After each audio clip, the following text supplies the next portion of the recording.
Casa de Tinieblas presenta El hundimiento de la casa de Usher. Durante un día entero de otoño, oscuro, sombrío, silencioso, en que las nubes se cernían pesadas y opresoras en los cielos, había yo cruzado solo, a caballo, a través de una extensión singularmente monótona de campiña, y al final me encontré, cuando las sombras de la noche se extendían, a la vista de la melancólica casa de Usher.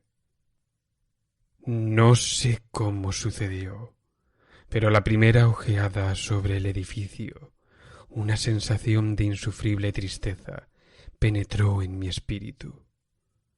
Digo insufrible, pues aquel sentimiento no estaba mitigado por esa emoción semiagradable, por ser poético, con que acoge en general el ánimo hasta la severidad de las naturales imágenes, de la desolación o del terror. Contemplaba yo la escena ante mí, la simple casa, el simple paisaje característico de la posesión, los helados muros, las ventanas parecidas a ojos vacíos, algunos juncos alineados y unos cuantos troncos blancos y enfermizos, con una completa depresión del alma que no puede compararse apropiadamente entre las sensaciones terrestres, más que con ese ensueño posterior del opiómano, con esa amarga vuelta a la vida diaria, a la atroz caída del velo. Era una sensación glacial, un abatimiento, una náusea en el corazón, una irremediable tristeza de pensamiento que ningún estímulo de la imaginación podía impulsar a lo sublime. ¿Qué era aquello? Me detuve a pensar. ¿Qué era aquello que me desalentaba así al contemplar la casa de Usher? Era un misterio de todo punto insoluble. No podía luchar contra las sombrías visiones que se amontonaban sobre mí mientras reflexionaba en ello. Me vi forzado a recurrir a la conclusión insatisfactoria de que existen, sin lugar a dudas, combinaciones de objetos naturales muy simples que tienen el poder de afectarnos de este modo, aunque el análisis de ese poder se base sobre consideraciones en que perderíamos pie. Era posible, pensé, que una simple diferencia en la disposición de los detalles de la decoración, de los pormenores del cuadro, sea suficiente para modificar, para aniquilar quizá, esa capacidad de impresión dolorosa. Obrando conforme a esa idea, guié mi caballo hacia la orilla escarpada de un negro y lúgubre estanque que se extendía con tranquilo brillo ante la casa, y miré con fijeza hacia abajo, pero con un estremecimiento más aterrador aún que antes. Las imágenes recompuestas e invertidas de los juncos grisáceos, de los lívidos troncos y de las ventanas parecidas a ojos vacíos. Sin embargo, en aquella mansión lóbrega me proponía residir unas semanas. Su propietario, Roderick Usher, fue uno de mis joviales compañeros de infancia, pero habían transcurrido muchos años desde nuestro último encuentro. Una carta, empero, me había llegado recientemente a una alejada parte de la comarca, una carta de él, cuyo carácter de vehemente apremio no admitía otra respuesta que mi presencia. La letra mostraba una evidente agitación nerviosa. El autor de la carta me hablaba de una dolencia física aguda, de un trastorno mental que le oprimía y de un ardiente deseo de verme como su mejor y en realidad su único amigo, pensando hallar en el gozo de mi compañía algún alivio a su mal. Era la manera como decía todas estas cosas y muchas más. Era la forma suplicante de abrirme su pecho, lo que no me permitía vacilación, y, por tanto, obedecí desde luego, lo que consideraba yo, pese a todo, como un requerimiento muy extraño. Aunque de niños hubiéramos sido camaradas íntimos, bien mirado, sabía yo muy poco de mi amigo. Su reserva fue siempre excesiva y habitual.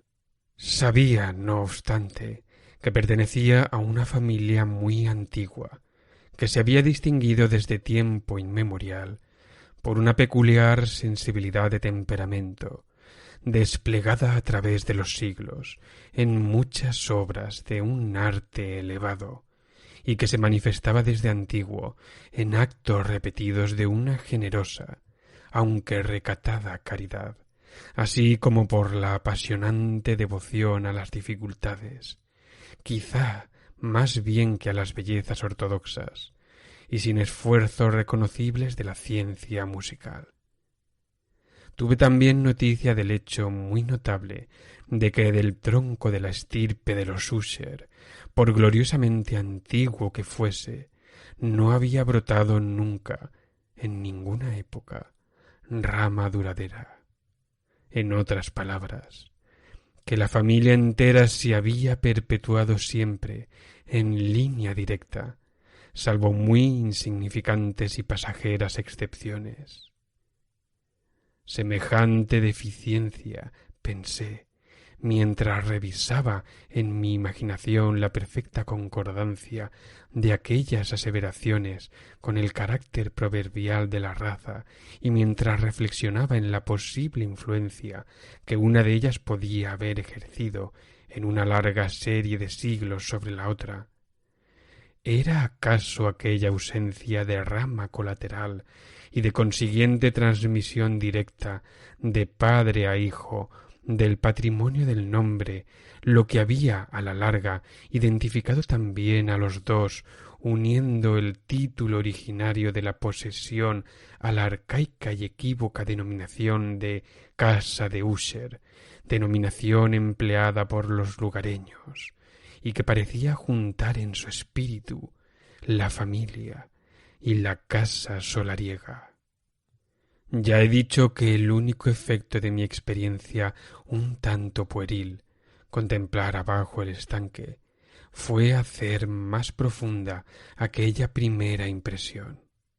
No puedo dudar que la conciencia de mi acrecida superstición, ¿por qué no definirla así?, sirvió para acelerar aquel crecimiento. Tal es, lo sabía desde larga fecha, la paradójica ley de todos los sentimientos basados en el terror. Y aquella fue tal vez la única razón que hizo, cuando mis ojos desde la imagen del estanque se alzaran hacia la misma casa, que brotase en mi mente una extraña visión, una visión tan ridícula, en verdad, que si hago mención de ella es para demostrar la viva fuerza de las sensaciones que me oprimían. Mi imaginación había trabajado tanto que creía realmente que en torno a la casa y la posesión entera flotaba una atmósfera peculiar, así como en las cercanías más inmediatas, una atmósfera que no tenía afinidad con el aire del cielo, sino que emanaba de los enfermizos árboles, de los muros grisáceos y del estanque silencioso, un vapor pestilente y místico, opaco, pesado, apenas discernible, de tono plomizo. Sacudí de mi espíritu lo que no podía ser más que un sueño, y examiné más minuciosamente el aspecto real del edificio. Su principal característica parecía ser la de una excesiva antigüedad. La decoloración ocasionada por los siglos era grande. Multitud de hongos se esparcían por toda la fachada, tapizándola con la fina trama de un tejido desde los tejados. Por cierto que todo aquello no implicaba ningún deterioro extraordinario. No se había desprendido ningún trozo de la mampostería, y parecía existir una violenta contradicción entre aquella todavía perfecta adaptación de las partes y el estado especial de las piedras desmenuzadas. Aquello me recordaba mucho la espaciosa integridad de esas viejas maderas labradas que han dejado pudrir durante largos años en alguna olvidada cueva, sin contacto con el soplo del aire exterior. Aparte de este indicio de ruina extensiva, el edificio no presentaba el menor síntoma de inestabilidad. ¿Acaso la mirada de un observador minucioso hubiera descubierto una grieta apenas perceptible que, extendiéndose desde el tejado de la fachada, se abría paso, bajando en zigzag por el muro, e iba a perderse en las tétricas aguas del estanque? Observando estas cosas, seguí a caballo un corto terraplén hacia la casa. Un lacayo que esperaba cogió mi caballo y entré por el arco gótico del vestíbulo. Un criado de furtivo andar me condujo desde allí en silencio, a través de muchos corredores oscuros e intrincados, hacia el estudio de su amo. Muchas de las cosas que encontré en mi camino contribuyeron, no sé por qué, a exaltar esas vagas sensaciones de que he hablado antes. Los objetos que me rodeaban, las molduras de los techos, los sombríos tapices de las paredes, la negrura de ébano de los pisos y los fantasmagóricos trofeos de armas que tintineaban con mis zancadas, eran cosas muy conocidas para mí, a las que estaba acostumbrado desde mi infancia, y aunque no vacilase en reconocerlas todas como familiares, me sorprendió lo insólito que eran las visiones que aquellas imágenes ordinarias despertaban en mí. En una de las escaleras me encontré al médico de la familia. Su semblante, pensé, mostraba una expresión mezcla de baja astucia y de perplejidad. Me saludó con azoramiento y pasó.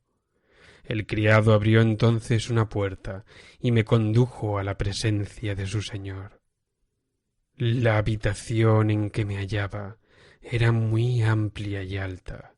Las ventanas, largas, estrechas y ojivales, estaban a tanta distancia del negro piso de roble que eran en absoluto inaccesibles desde dentro. Débiles rayos de una luz roja se abrían paso a través de los cristales enrejados, proporcionando claridad a los principales objetos de alrededor. La mirada, empero, luchaba en vano por alcanzar los rincones lejanos de la estancia o los entrantes del techo abovedado y artesonado. Oscuros tapices colgaban de las paredes. El mobiliario general era excesivo, incómodo, antiguo y deslucido. Numerosos libros e instrumentos de música yacían esparcidos alrededor, pero no otorgaban vitalidad alguna a la escena. Al respirar, sentía la atmósfera lastimosa, un aire de severa, profunda e irremisible melancolía se cernía y lo penetraba todo. A mi entrada, User se levantó de un sofá sobre el cual estaba tendido por completo y me saludó con una calurosa viveza que se asemejaba mucho, tal vez fue mi primer pensamiento, a una exagerada cordialidad, al obligado esfuerzo de un hombre de mundo hastiado. Con todo, La ojeada que lancé sobre su cara me convenció de su perfecta sinceridad. Nos sentamos, y durante unos momentos, mientras él callaba, le miré con un sentimiento mitad de piedad y mitad de pavor. De seguro, jamás hombre alguno había cambiado de tan terrible modo y en tan breve tiempo como Roderick Usher. A duras penas podía yo mismo persuadirme a admitir la identidad del que estaba frente a mí con el compañero de mis primeros años. Aun así, el carácter de su fisonomía había sido siempre notable.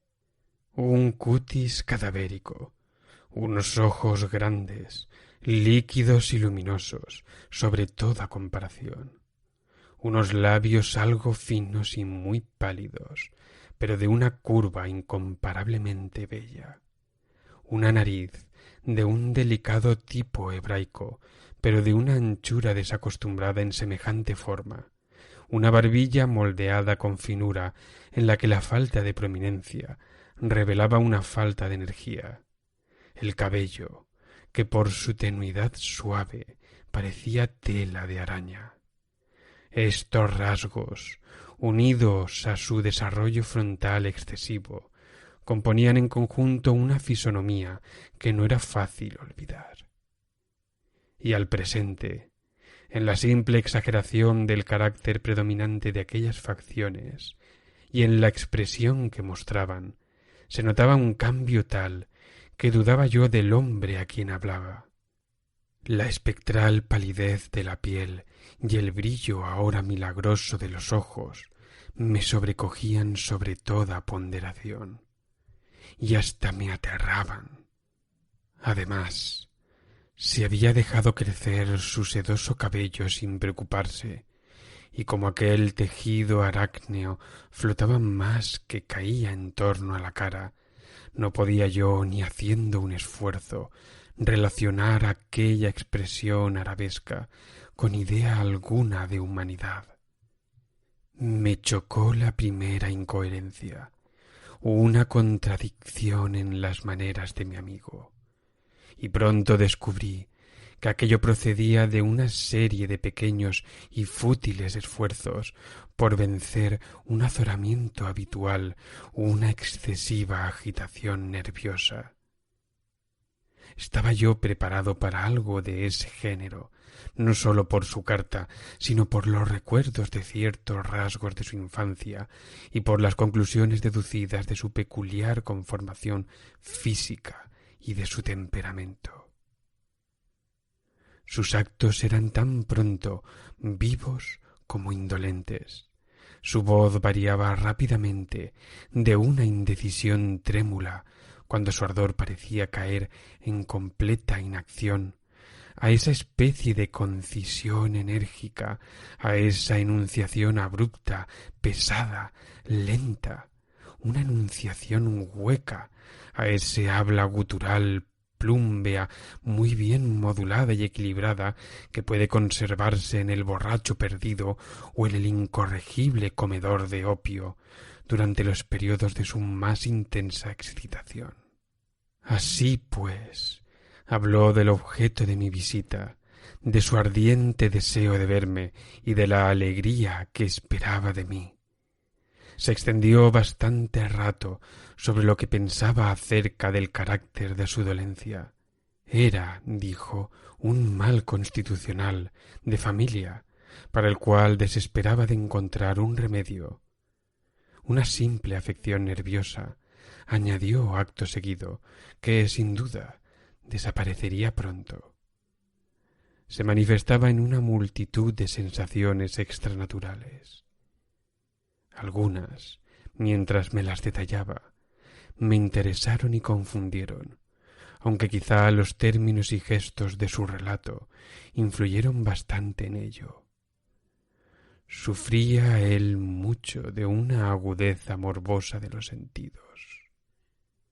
Sólo toleraba los alimentos más insípidos.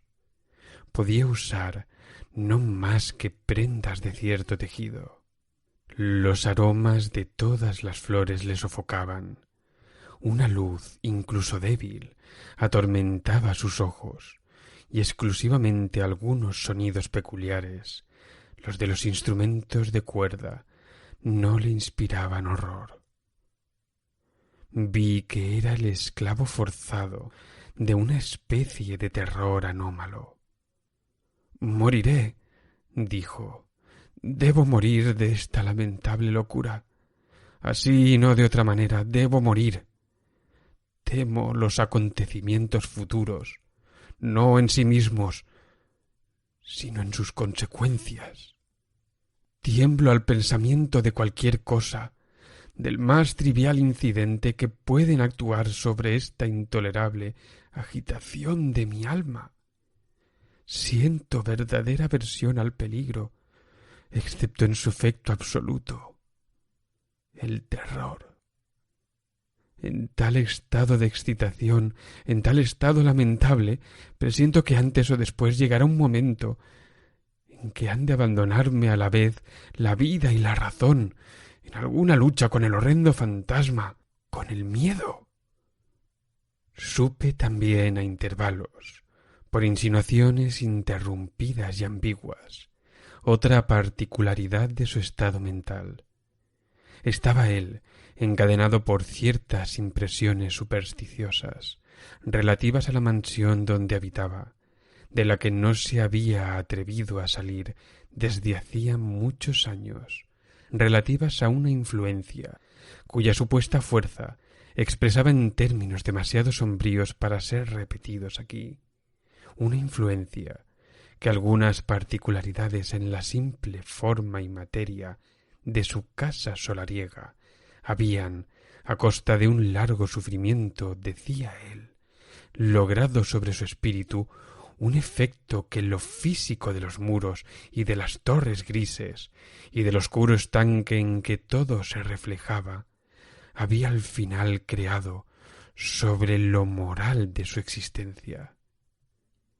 Admitía él, no obstante, aunque con vacilación, que gran parte de la especial tristeza que le afligía podía atribuirse a un origen más natural y mucho más palpable, a la cruel y ya antigua dolencia, a la muerte, sin duda cercana, de una hermana tiernamente amada, su sola compañera durante largos años, su última y única parienta en la tierra. Su fallecimiento, dijo él con una amargura que no podré nunca olvidar, me dejará, a mí, el desesperanzado, el débil, como el último de la antigua raza de los User. Mientras hablaba, Lady Madeline, así se llamaba, pasó por la parte más distante de la habitación y, sin fijarse en mi presencia, desapareció. La miré con un enorme asombro, no desprovisto de terror, y, sin embargo, me parecía imposible darme cuenta de tales sentimientos. Una sensación de estupor me oprimía conforme mis ojos seguían sus pasos, que se alejaban. Cuando al fin se cerró una puerta tras ella, mi mirada buscó instintiva y ansiosamente la cara de su hermano, pero él había hundido el rostro en sus manos y sólo pude observar que una palidez mayor que la habitual se había extendido sobre los descarnados dedos, a través de los cuales goteaban abundantes lágrimas apasionadas. La enfermedad de Lady Madeline había desconcertado largo tiempo la ciencia de sus médicos.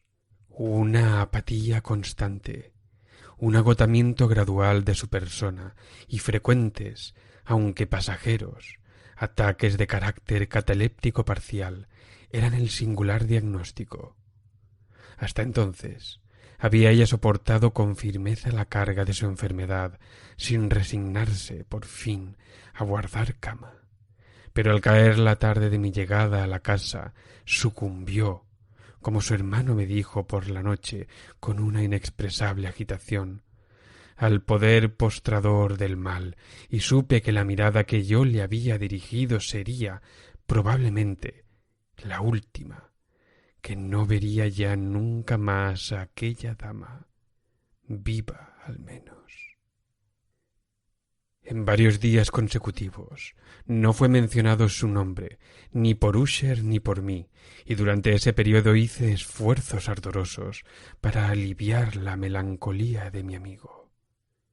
Pintamos y leímos juntos, o si no, escuchaba yo, como un sueño, sus fogosas improvisaciones en su elocuente guitarra. Y así, a medida que una intimidad cada vez más estrecha me admitía con mayor franqueza en los rincones de su alma, percibía más amargamente la inutilidad de todo esfuerzo para alegrar un espíritu cuya negrura, como una cualidad positiva que le fuese inherente, derramaba sobre todos los objetos del universo moral y físico una irradiación incesante de tristeza. Conservaré siempre el recuerdo de muchas horas solemnes que pasé solo con el dueño de la casa de Usher. A pesar de todo, intentaría en balde expresar el carácter exacto de los estudios o de las ocupaciones en que me complicaba o cuyo camino me mostraba. Una idealidad ardiente, elevada, enfermiza, arrojaba su luz sulfúrea a su paso. Sus largas improvisaciones fúnebres resonarán siempre en mis oídos. Entre otras cosas, recuerdo dolorosamente cierta singular perversión, amplificada del aria impetuosa del último vals de Weber.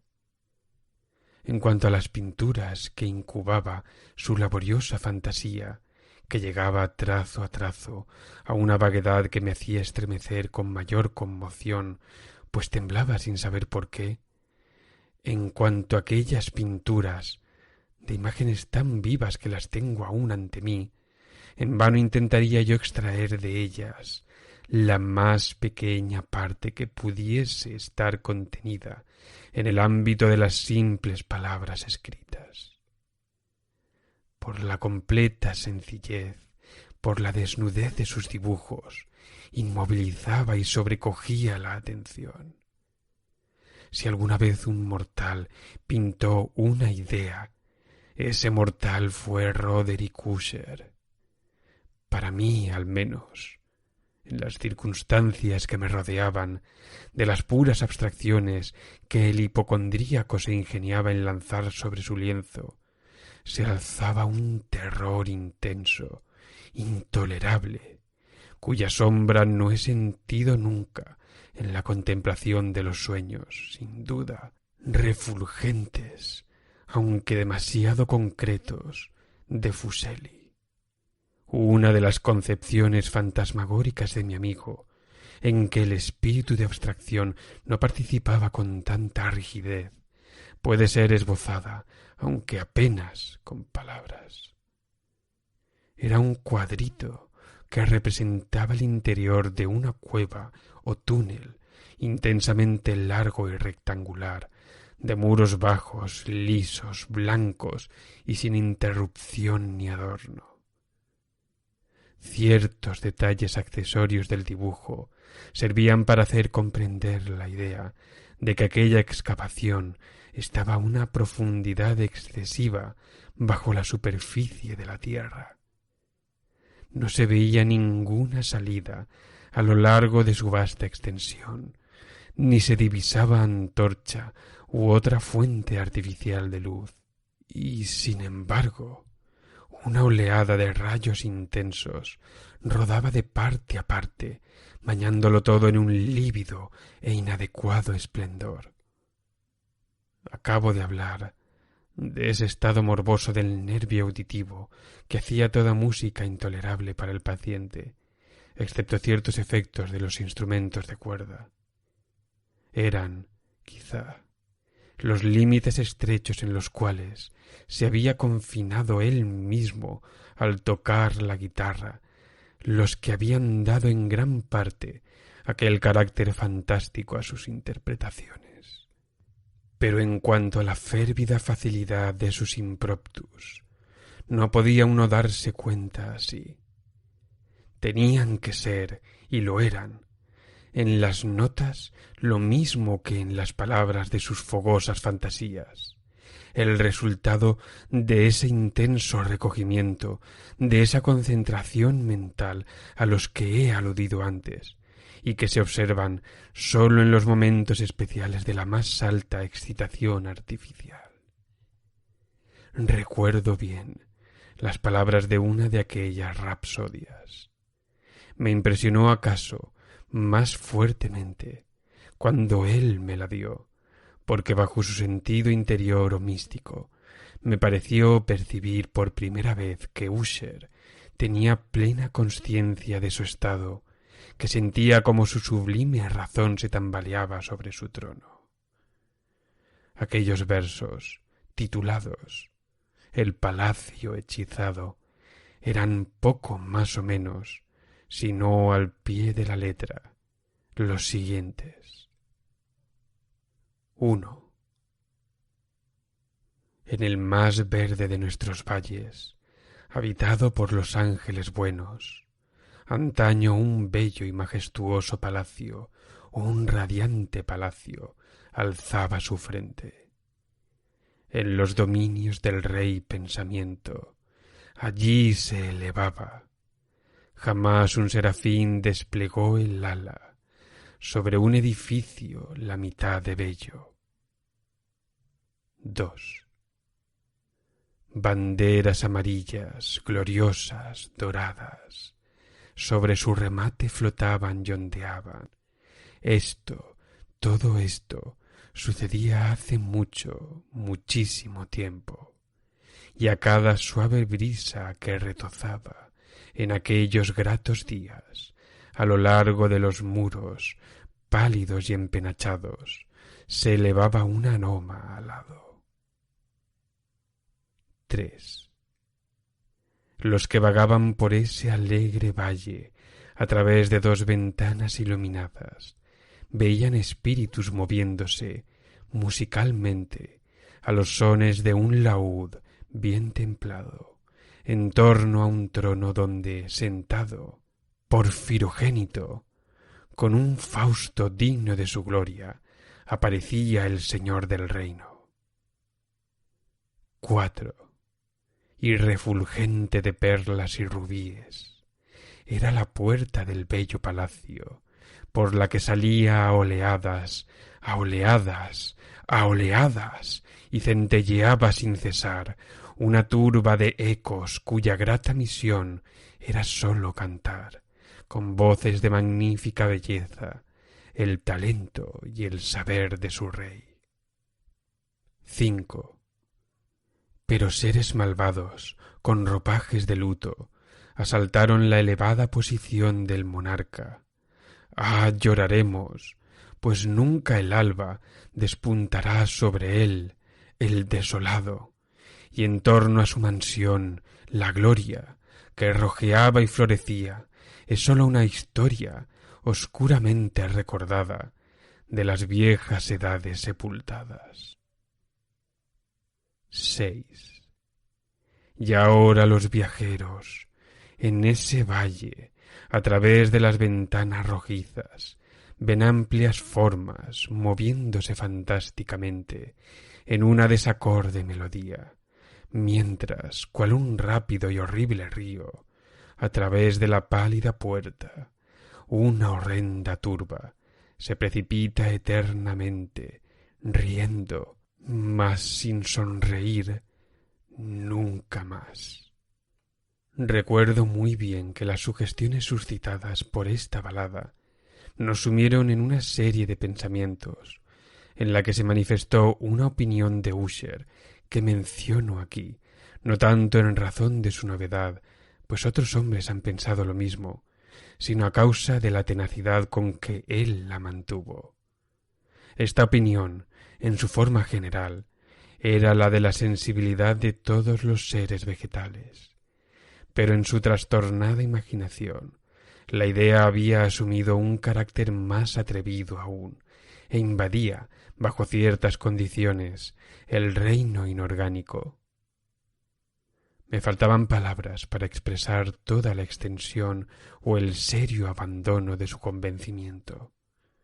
Esta creencia, empero, se relacionaba, como ya antes he sugerido, con las piedras grises de la mansión de sus antepasados. Aquí las condiciones de la sensibilidad estaban cumplidas, según él imaginaba, por el método de colocación de aquellas piedras, por su disposición, así como por los numerosos hongos que las cubrían y los árboles enfermizos que se alzaban alrededor, pero sobre todo por la inmutabilidad de aquella disposición y por su desdoblamiento en las quietas aguas del estanque.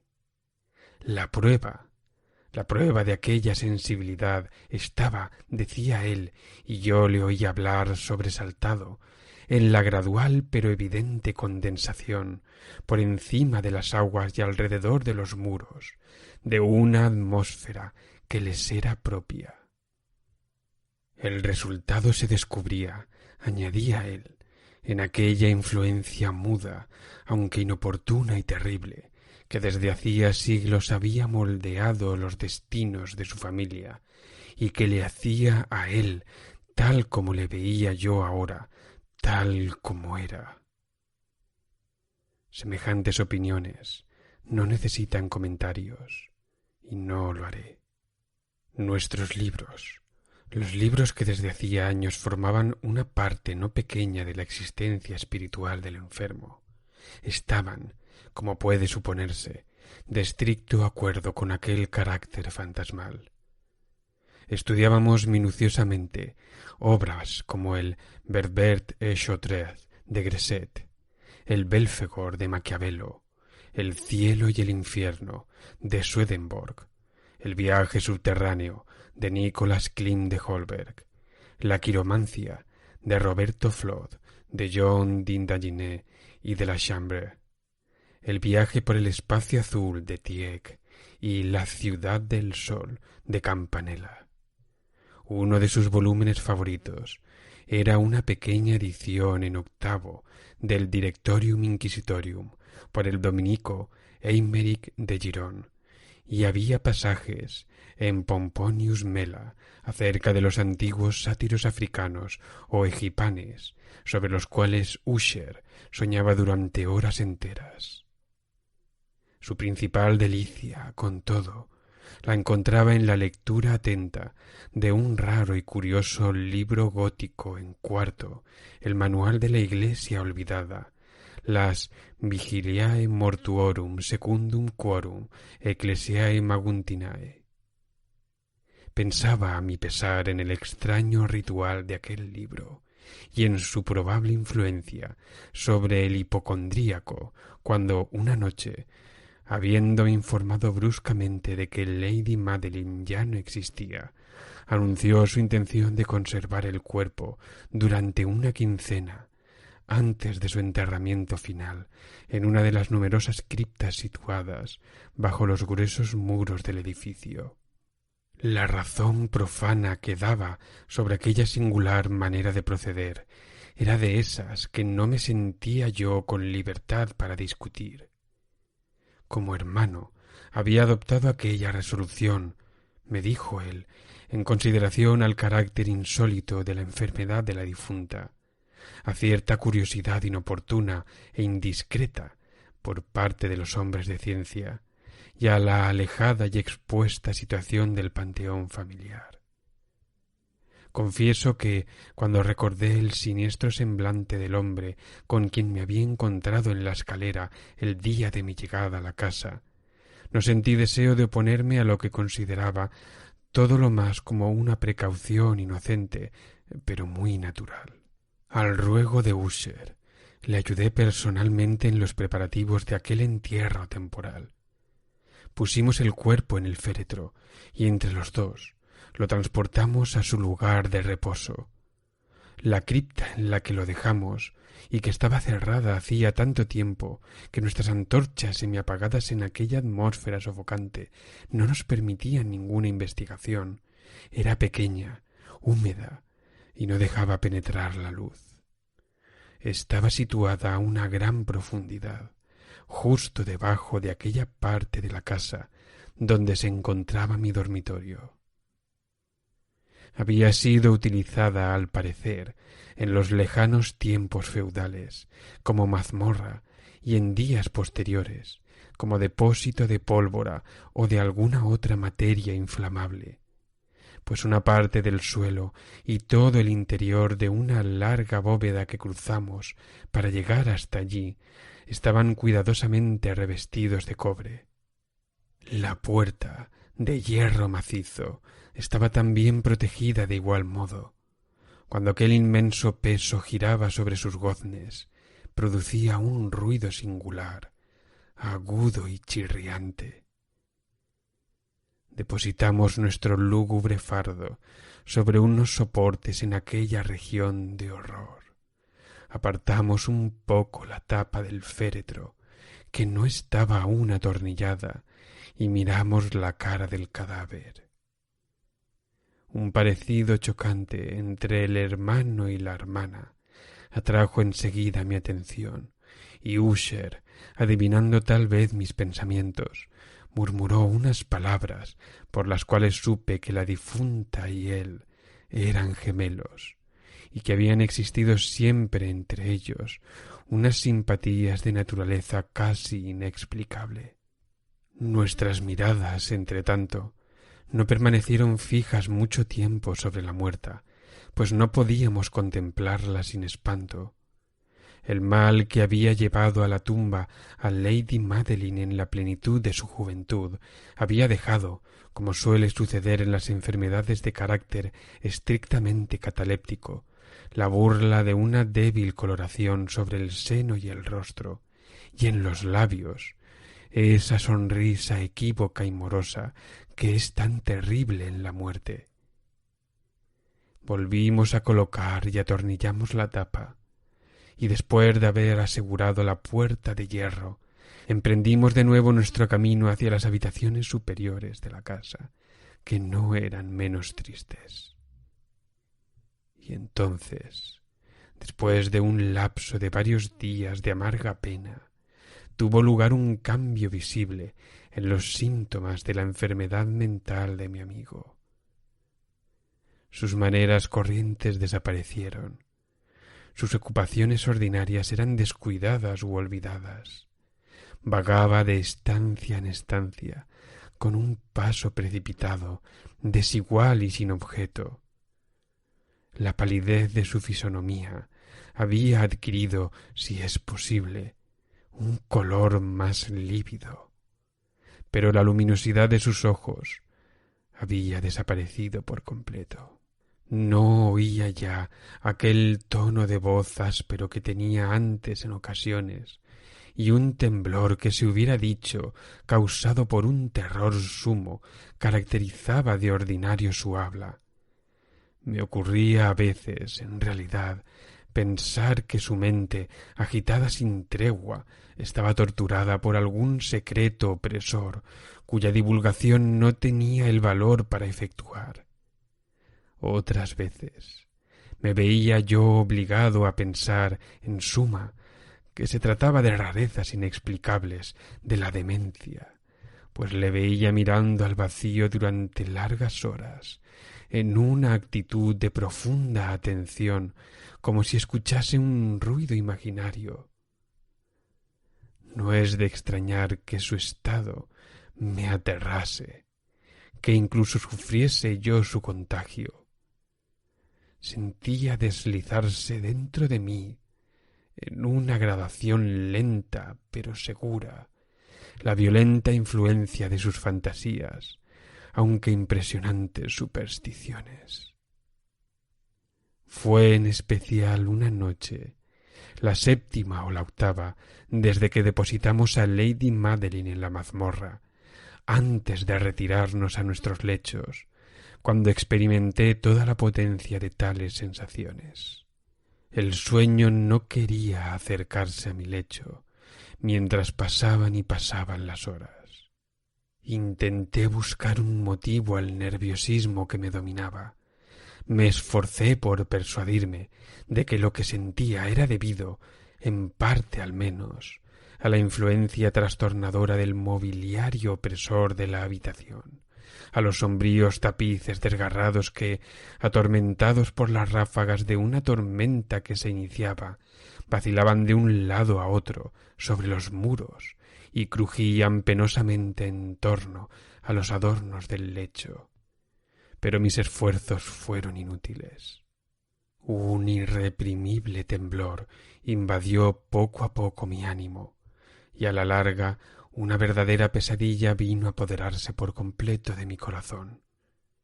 Respiré con violencia, hice un esfuerzo, logré sacudirla, incorporándome sobre las almohadas y clavando una ardiente mirada en la densa oscuridad de la habitación, presté oído. No sabría decir por qué me impulsó una fuerza instintiva a ciertos ruidos vagos, apagados e indefinidos, que llegaban hasta mí a través de las pausas de la tormenta. Dominado por una intensa sensación de horror, inexplicable e insufrible, me vestí deprisa, pues sentí que no iba a serme posible dormir en toda la noche, y procuré, andando a grandes pasos por la habitación, salir del estado lamentable en que estaba sumido. Apenas había dado así unas vueltas, cuando un paso ligero por una escalera cercana atrajo mi atención. Reconocí muy pronto que era el paso de Usher. Un instante después llamó suavemente a mi puerta y entró llevando una lámpara. Su cara era, como de costumbre, de una palidez cadavérica, pero había además en sus ojos una especie de loca hilaridad y en todo su porte una histeria evidentemente contenida. Su aspecto me aterró, pero todo era preferible a la soledad que había yo soportado tanto tiempo, y acogí su presencia como un alivio. —¿Y usted no ha visto esto? —dijo él bruscamente, después de permanecer algunos momentos en silencio, mirándome. —¿No ha visto usted esto? Pues espere. Lo verá. Mientras hablaba así, y habiendo resguardado cuidadosamente su lámpara, se precipitó hacia una de las ventanas y la abrió de par en par a la tormenta. La impetuosa furia de la ráfaga nos levantó casi del suelo. Era, en verdad, una noche tempestuosa, pero espantosamente bella, de una rareza singular en su terror y en su belleza.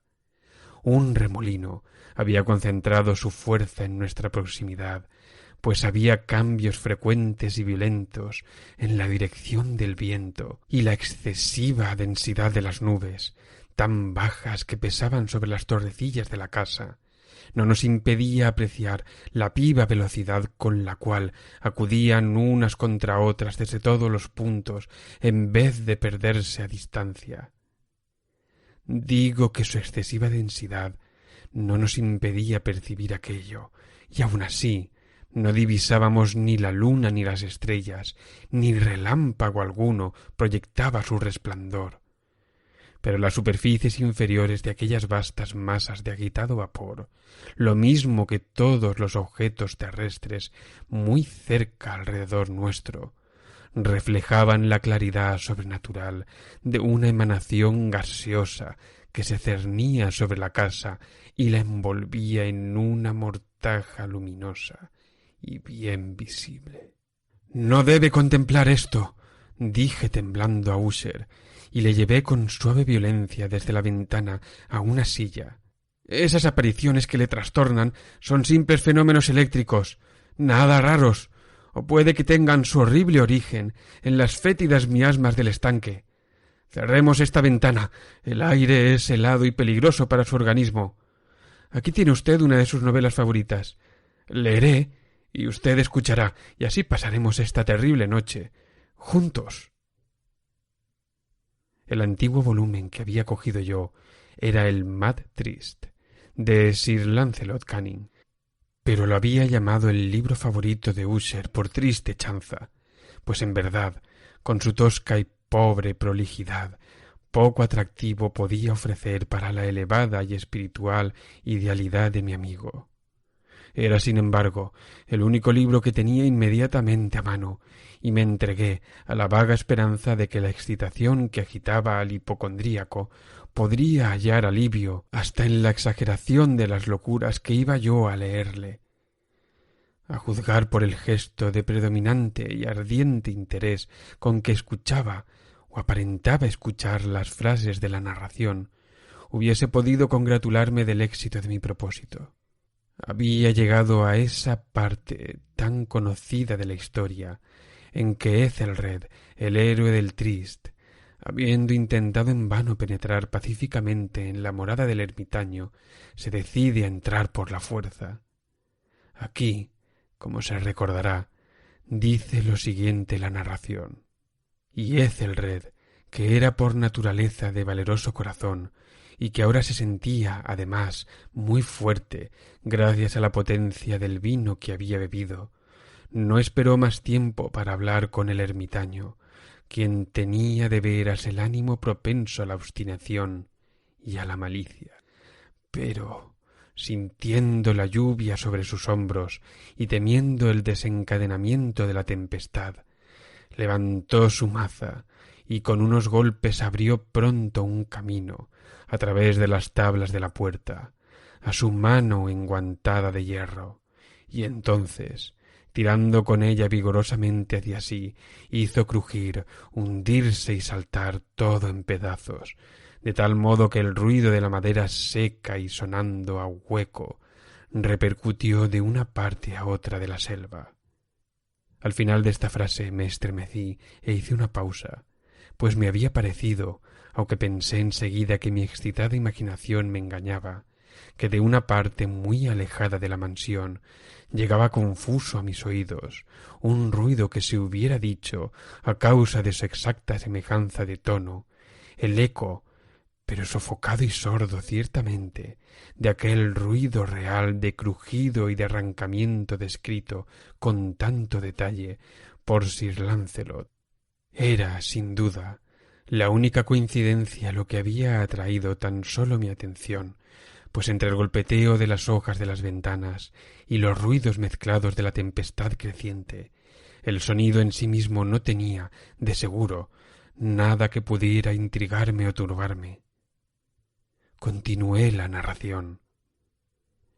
Pero el buen campeón Ethelred, flanqueando entonces la puerta, se sintió dolorosamente furioso y asombrado al no percibir rastro alguno del malicioso ermitaño, sino en su lugar un dragón de una apariencia fenomenal y escamosa, con una lengua de fuego, y que estaba de centinela ante un palacio de oro con el suelo de plata, y sobre el muro aparecía colgado un escudo brillante de bronce, con esta leyenda encima: el que entre aquí, vencedor será; el que mate al dragón, el escudo ganará.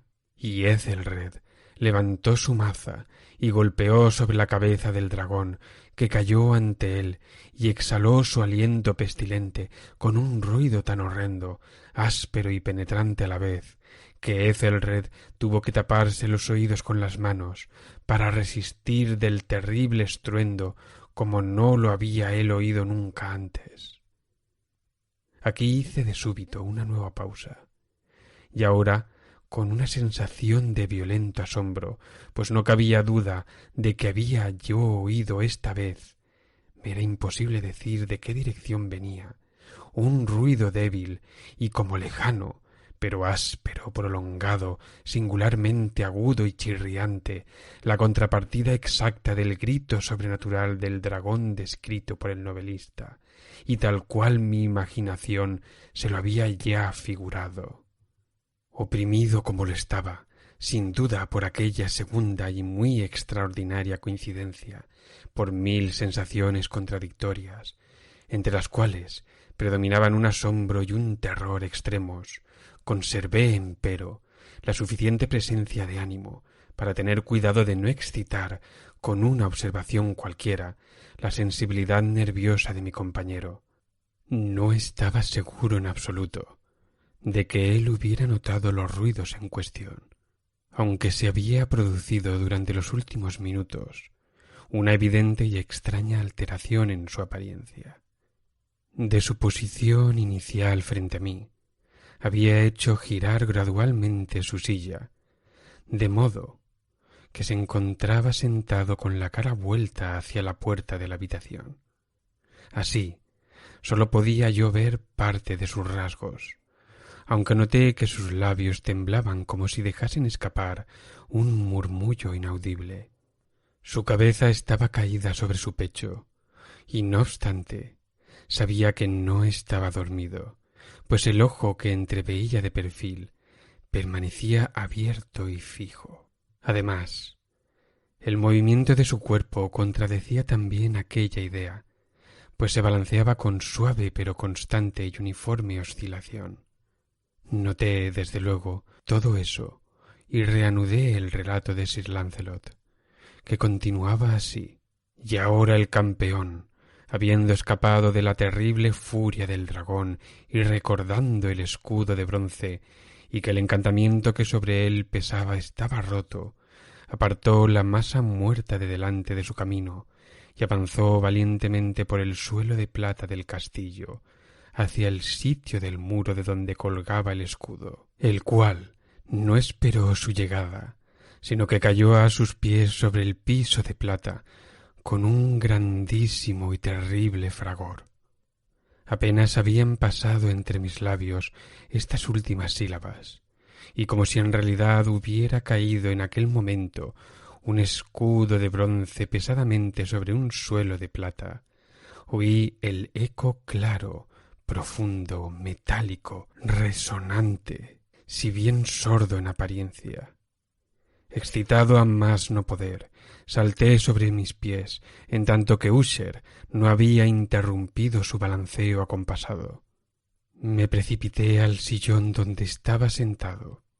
Sus ojos miraban fijos hacia adelante y dominaba su persona una rigidez pétrea. Pero cuando posé mi mano sobre su hombro, un fuerte estremecimiento recorrió su cuerpo. Una sonrisa malsana tembló en sus labios, y vi que hablaba con un murmullo bajo, apresurado, ininteligible, como si no advirtiera mi presencia. Inclinándome sobre él, muy cerca, bebí por fin el horrible significado de sus palabras. ¿No los oyes? Sí, yo lo oigo y lo he oído. Mucho tiempo, muchos minutos, muchas horas, muchos días lo he oído, pero no me atrevía. Compadéceme, mísero de mí desventurado. No me atrevía a hablar. La encerramos viva en la tumba. Dije que mis sentidos eran agudos. Ahora te digo que oí sus primeros movimientos, débiles en el fondo del ataúd. Los oí hace muchos días y no me atreví a hablar. Y ahora esta noche, Ethelred, la puerta rota del eremita y el grito de muerte del dragón y el estruendo del escudo.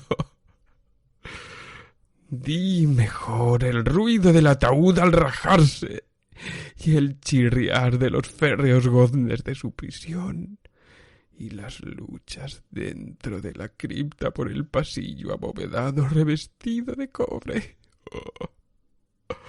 ¿A dónde huiré? No estará aquí pronto. No se precipita a reprocharme mi prisa.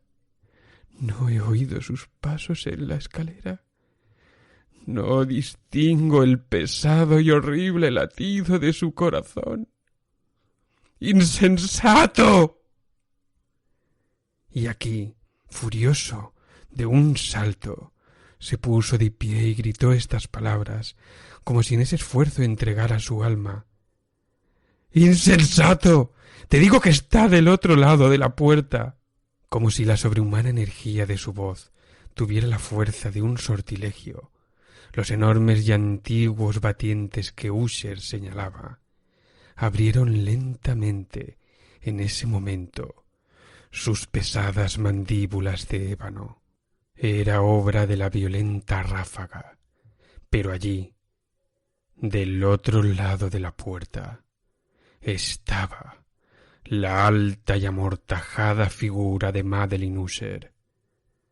Había sangre en sus ropas blancas y huellas de acerba lucha en cada parte de su descarnada persona. Por un momento permaneció temblorosa, tambaleándose en el umbral.